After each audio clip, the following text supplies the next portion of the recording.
Bismillahirrahmanirrahim. Assalamu alaikum. Dear students, hope you are fine and blessed at your home. Today I am going to brief you regarding diabetes mellitus. It is one of the most common diseases we are facing as a nation. Pakistan has seen dramatic increase in the rates of diabetes prevalence and incidence over recent years. It is all due to obesity and changes in our lifestyle.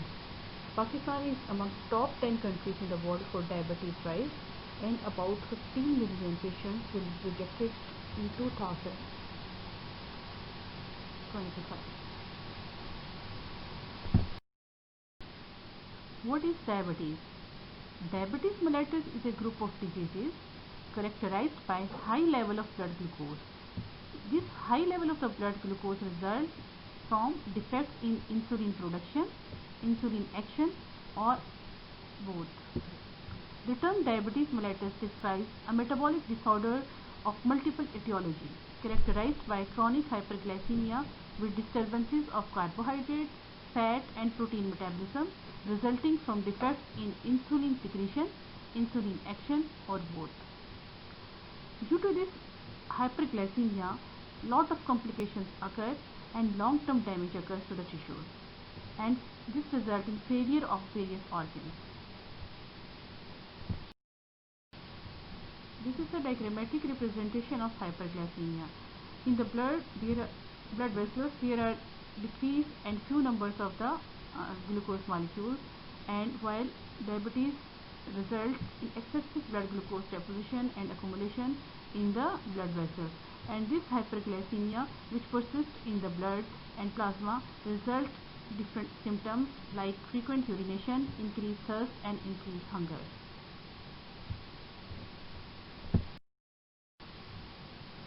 Types of diabetes. Diabetes is usually classified in 4 types. Type 1 diabetes mellitus, type 2 diabetes mellitus, gestational or GDM, and other types. In the other types, usually we include secondary causes of the diabetes mellitus and the diabetes which result from different genetic disorders. These include LADA and Moody. I will discuss in detail later on.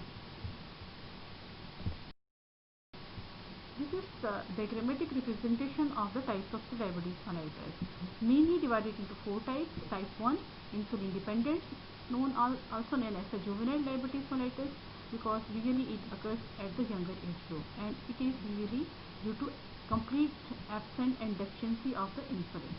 Type 2 diabetes mellitus relatively occurs in the older age group. Now young patients are also suffering from this type 2 diabetes mellitus. Gestational diabetes mellitus specific forms in pregnancy. Other types are due to various causes, genetic causes, and in neonatal diabetes mellitus is known as the diabetes occurring in the neonates less than 6 months of the age. Moody, LADA, and other causes are also responsible for the hyperglycemia, like drugs and endocrine causes. Pathophysiology. Why this hyperglycemia occurs and cause so much complications, and it is too much prevalent in our nation and society as well. The body obtains glucose from 3 main places. The number 1 site is intestine, from where the glucose is absorbed from the food. Then liver. Liver contains the storage form of the glucose, which is in the form of the glycogen, and this glycogen is released in the emergency cases. It is the storage form of the glucose which is present in the liver, and the amount of the glycogen present in the liver is around 100 grams. The storage form of glucose is found in the liver. Gluconeogenesis. It is the synthesis of the glucose from non-carb sources like amino acids and fats. The generation of glucose from non-carbohydrate substrates in the body is known as gluconeogenesis, and our body receives glucose from these 3 sites: gluconeogenesis, release of glycogen from the liver, and absorption of glucose from the food. The insulin plays a critical role in balancing glucose levels in the body.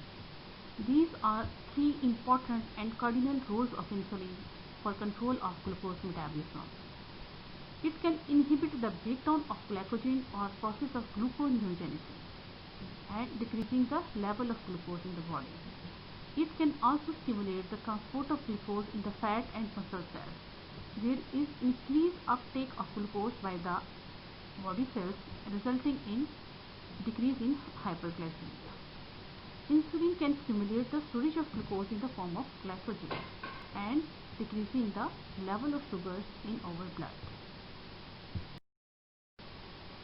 Insulin is released into the blood by beta cells found in the islets of Langerhans in the pancreas, and it is released in response to the rising level of the blood glucose, which usually occurs after taking meal. Lower glucose level results in increased insulin release from the beta cells and result in breakdown of the glycogen to the glucose to compensate for the decrease in the sugar level.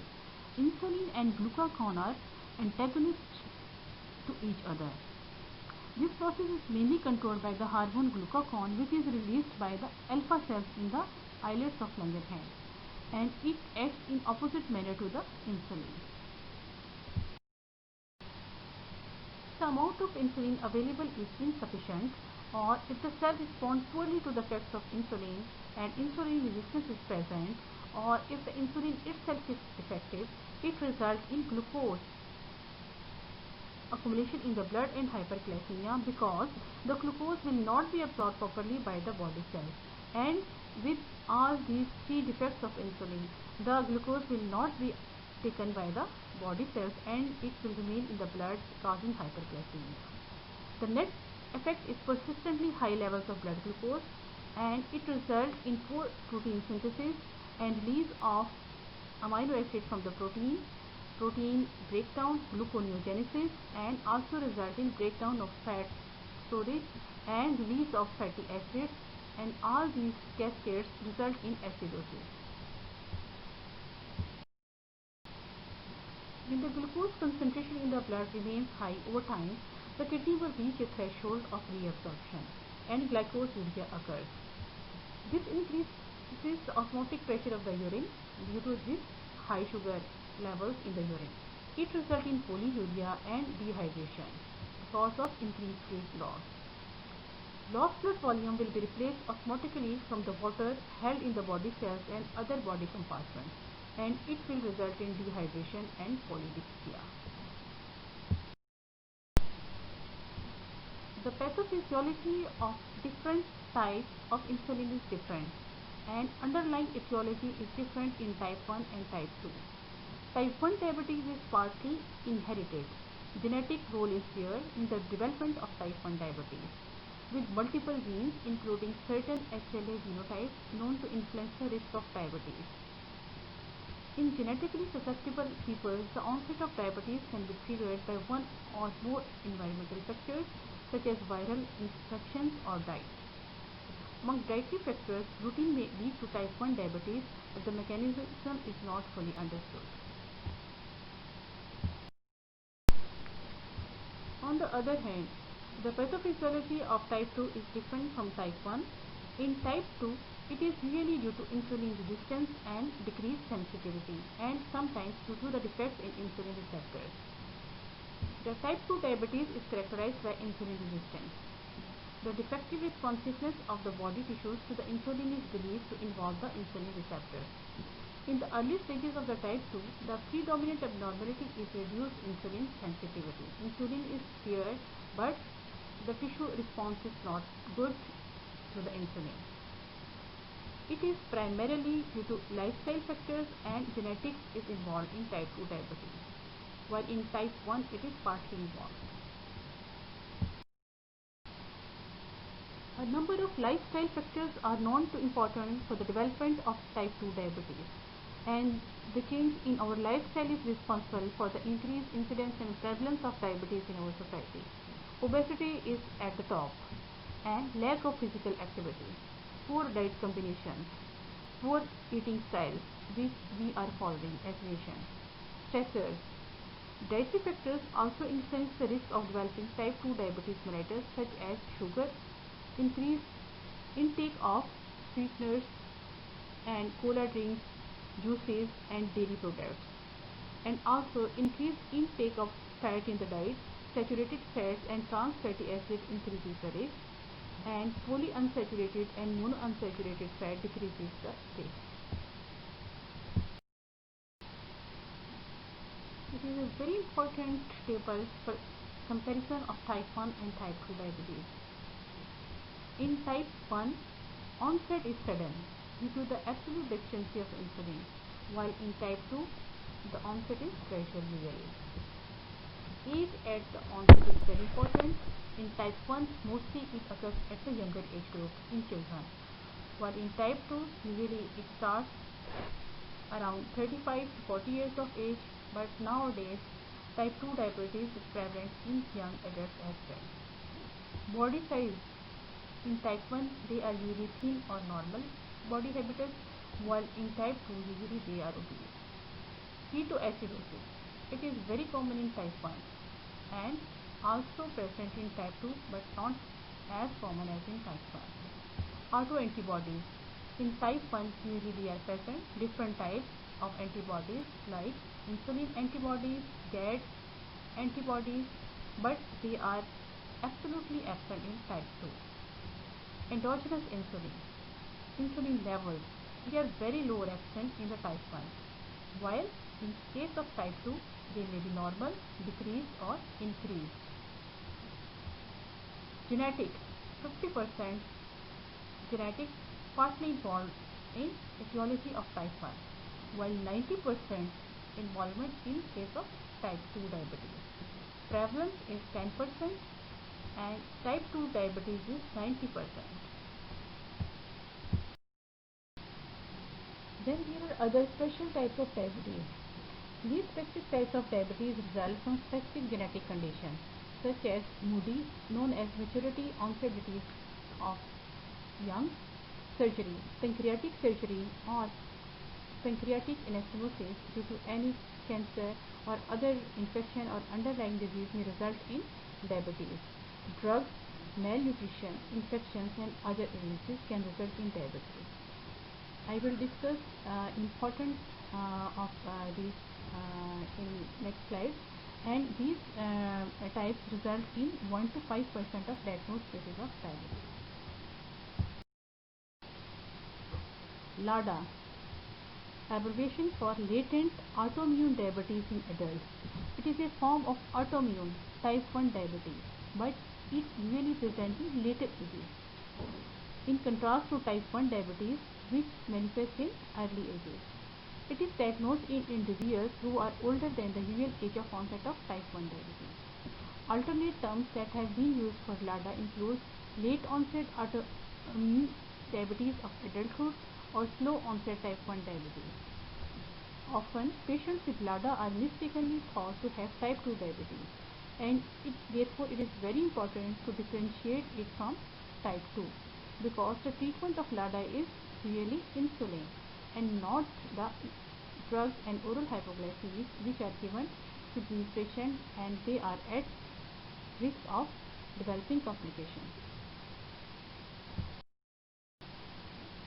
About 80% of adults apparently with recently diagnosed type 2 diabetes but with GAD antibodies positive. These antibodies are specific for type 1 autoimmune in nature, and they progress to insulin requirement within 6 years. The potential value of identifying this group at high risk of progression to insulin dependence include the avoidance of using metformin treatment and the early introduction of insulin therapy in these patients. Otherwise, they will manifest and they will present with complication of uncontrolled diabetes, because the treatment is usually insulin, but if you will treat as type 2 patients and will advise oral hypoglycemic, the ultimate result is in hyperglycemia and complication, acidosis and disease.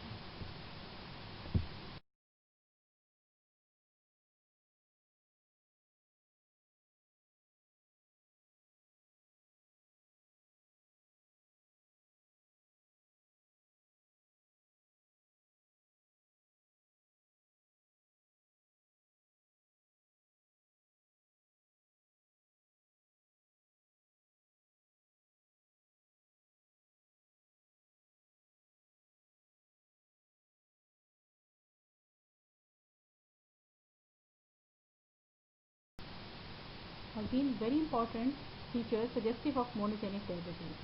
MODY, I have mentioned that it is due to monogenic. One gene is defective and different factors are involved. HNF1 and glucokinase. Most important types of MODY are MODY1 and MODY3. In MODY1, HNF4 alpha mutation is involved. Usually they present at early age, young onset of diabetes, generally usually less than 25 years of age, strong family history of diabetes. Usually 2 to 3 successive generations are affected. They are sensitive to sulfonylurea and very low dose is very effective for the control of diabetes in these patients. Absence of insulin resistance phenotype. That no signs of insulin resistance like acanthosis nigricans are present and usually these patients are not too much obese. They have normal blood pressure, normal triglyceride level and high density lipoprotein level. Then another important form is PNDM. PNDM is the permanent neonatal diabetes mellitus and 50% have KIR6.2 mutation. Usually it is a form of neonatal diabetes. Onset is less than 6 months of age and one of the important syndrome among these patients is DENT syndrome, that is diabetes, epilepsy and nerve deafness. Then among other causes of diabetes, secondary diabetes mellitus may be due to other endocrine disorders like acromegaly, Cushing syndrome, thyrotoxicosis, pheochromocytoma. Cases of the chronic pancreatitis can result in secondary diabetes mellitus, some cancers, and drugs are very important causes of hyperglycemia.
Then few words about pre-diabetes. Pre-diabetes is a term used to distinguish people who are at increased risk of developing diabetes. People with pre-diabetes have impaired fasting glucose or impaired glucose tolerance. Some people may have both impaired fasting glucose and impaired glucose tolerance. What is impaired fasting glucose? It is a condition in which the fasting blood sugar level is elevated. It is in the range of 100 to 125 milligrams per deciliter after an overnight fast, but it is not high enough to be classified as diabetes. impaired glucose tolerance. It is a condition in which the blood sugar level is elevated. It is more than 150 and at the range of 150 to 199 milligram after a 2-hour oral glucose tolerance test, but it is not high enough to be classified as diabetes, and these both conditions are known as pre-diabetes. It is a very critical stage and we can take intervention to delay the diabetes or prevent the progression of the patient into frank diabetes. Progression to diabetes is possible and pre-diabetic patient can be prevented to development of frank diabetes. Studies have suggested that weight loss and increased physical activity among people with pre-diabetes prevent or delay diabetes and may return blood glucose level to the normal.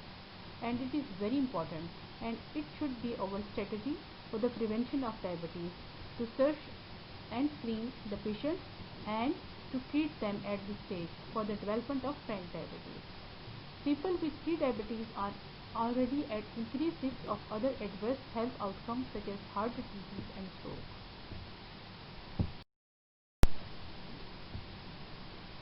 Diagnosis of diabetes mellitus.